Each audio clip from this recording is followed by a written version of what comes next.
মাথাই নষ্ট 15টা three piece, তাও একজনেরই। পাকিস্তানি লোনের মধ্যে আর ড্রেসগুলো সবগুলো মাথা নষ্ট করা ডিজাইন আমার কাছে খুবই ভালো লেগেছে। আপু লেস কিনে দিতে পারেনি, আপু আমাকে বলেছে আমাকে লেস জোগাড় করে নিতে। আর 15টা থ্রি পিসের মধ্যে 3টা থ্রি পিস খুবই আর্জেন্ট, একদিনের মধ্যে বানিয়ে দিতে বলেছে, বাকিগুলো এক সপ্তাহের মধ্যে বানিয়ে দিতে বলেছে। তো প্রথম ড্রেসের লেসটা দেখিয়ে দিয়েছি, আমি গোল্ডেন কালার লেসটা নিয়েছি।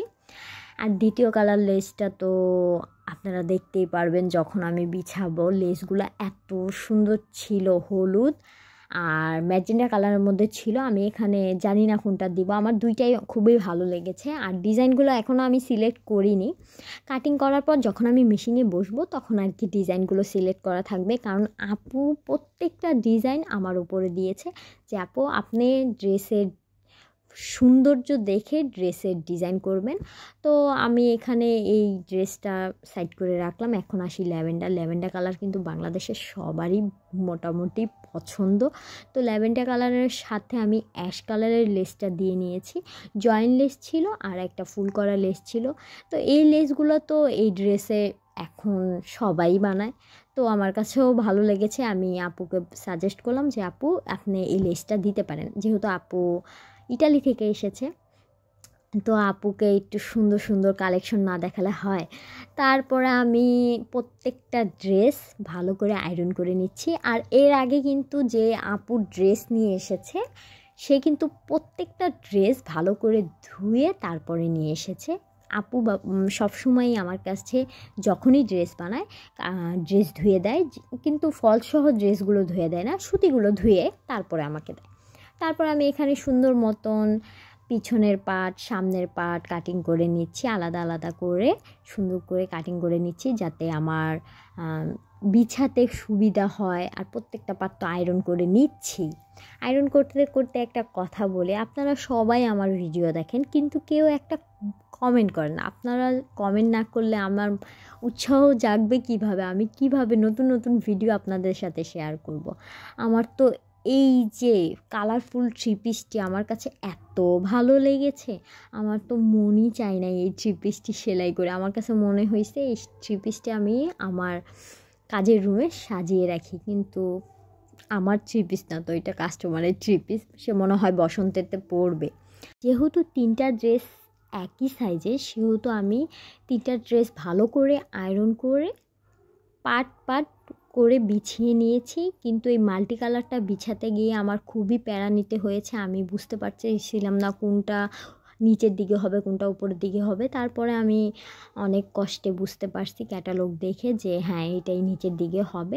তারপর আমি মাপ দেখছি আর আপু আমাকে জামার মাপ দিয়ে গেছে।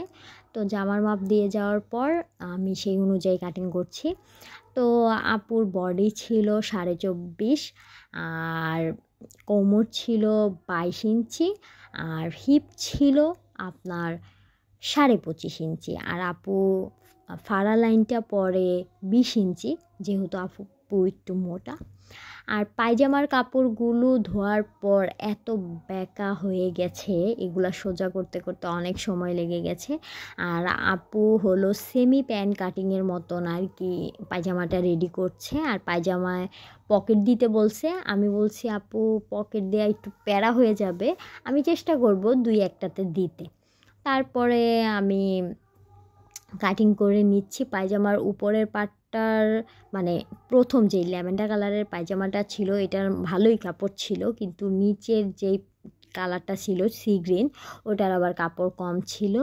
তারপরে আমি চেষ্টা করে, যেহেতু পায়জামার লম্বাটা আপনাদের সাথে শেয়ার করতে ভুলে গেছি, পায়জামার লম্বাটা ছিল আপনার 36 ইঞ্চি, আর কোমরে যতটুকু ঢোলা ছিল সবটুকুই আপু রেখে দিতে বলেছিল।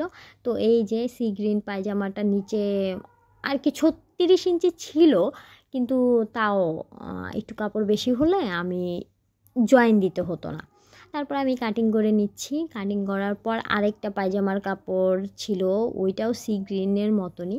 তো ওইটা কাটিং করতে আমার অনেক প্যারা নিতে হয়েছে, কারণ ওইটা ধোয়ার পর আরও চিমে গেছে, মানে কাপড় একেবারে ছোট হয়ে গেছে। এই যে এই কাপড়টা মানে 2.5 হাত পানাও কম মনে হচ্ছে। তারপরও আমি চেষ্টা করছি যে এটাকে কোনোভাবে সেলাই করা যায় কি না, কিন্তু লম্বায় অনেক ছিল, 2.5 গজ কাপড় ছিল এটার মধ্যে। তারপর আমি কাটিং করে নিয়েছি, নেওয়ার পর এই তো আমার 3টা জামা কাটিং শেষ। আজকের মতন ভিডিওটা শেষ করছি। ড্রেসগুলো ফাইনাল লুক খুবই তাড়াতাড়ি আপনাদের সাথে শেয়ার করব। সবাই ভালো থাকবেন। আল্লাহ হাফেজ।